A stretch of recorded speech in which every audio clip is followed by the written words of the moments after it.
Harlem Educational Activities Fund is simple: to help students from Harlem and surrounding areas develop academic abilities, social skills, intellectual curiosities to achieve that college degree and follow the correct path to succeed in the real world. They also take part in trips to other countries like the one that they recently took where they discovered Botswana to focus on the concerns including the HIV/AIDS pandemic. CEO and President of HEAF, Dr. Danielle Moss-Lee, is here to shed some light on the HEAF and also on the recent trip to Botswana. Dr. Lee, welcome to Open. Thank you so much for having me. I'm happy to be here. Can you tell me what is HEAF? Sure. HEAF is a college success program that identifies students across New York City in middle school and works with them until they have successfully completed a college degree through a variety of after-school, Saturday, and summer enrichment programs. So primarily you work with students in the New York City area, or do these students also go to college elsewhere? They go to colleges all over the country, okay. But they come from neighborhoods in 4 of the 5 boroughs. Okay, and he recently went to Botswana. There was a Daily News article. There was a lot of press with the children going to Botswana to help with the HIV and AIDS pandemic. Can you tell us about this trip? Why was Botswana chosen this year, and what was the children's experience? Sure. So one of our goals in helping kids to be college ready is to give them a broader sense of issues that are facing our local communities, our national community, and obviously the world at large. And so this was not our first international trip. But this year we were really excited to be traveling to Botswana because of its unique history. Botswana discovered diamonds after colonialism, and the country itself maintains ownership of those diamonds, and it's allowed them to sidestep a lot of the political turmoil that you see in many of the African nations following colonialism, but they've also built an incredible infrastructure and a public health system that seems to be going in the right direction in terms of HIV and AIDS. The estimated number of people affected by that in Botswana is about 1 in 4 citizens who are either HIV positive or have been personally impacted by AIDS or HIV, which is a huge number of the population. And so our kids had an opportunity to really study the political, social, and cultural history and traditions of Botswana.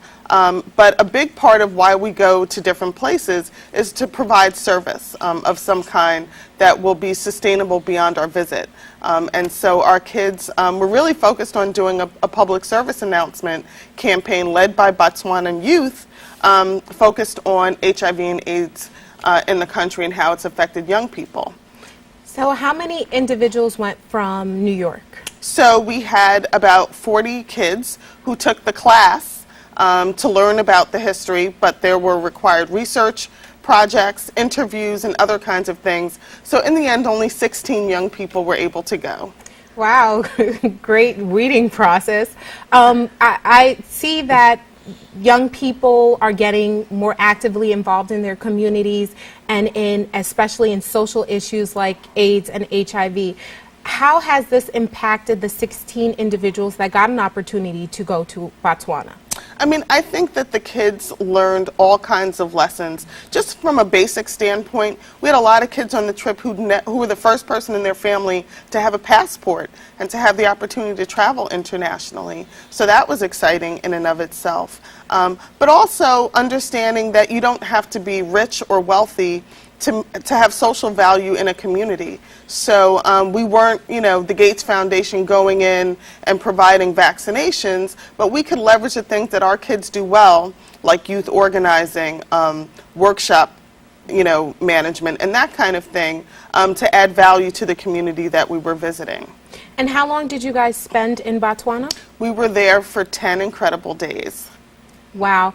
And during the course of those 10 days, the children were able to work with other young individuals as far as mobilizing AIDS prevention and things of that nature? Well, here's the thing. So our kids in New York City had an idea of what their public service announcements were going to focus on.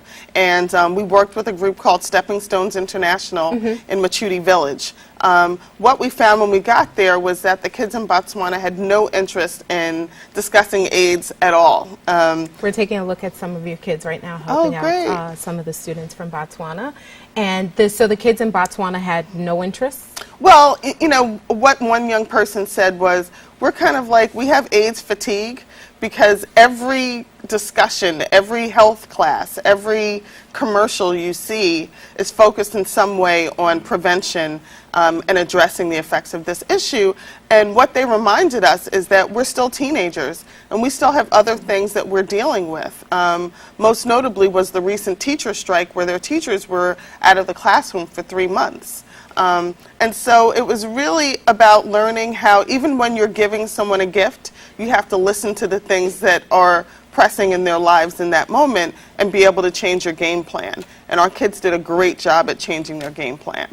That's nice. So after their trip to Botswana, will they stay in contact with the students in Botswana? Well, I know that everybody's already Facebooking and tweeting each other, and I'm sure that a lot of those kids are going to stay in close touch, as they have when we've been to Northern Ireland and Dakar, Senegal. We've been to Morocco. We've been to Bahia in Brazil. So it's been a great experience, and I think we're building global citizens. So what's next for HEAF? HEAF has big plans.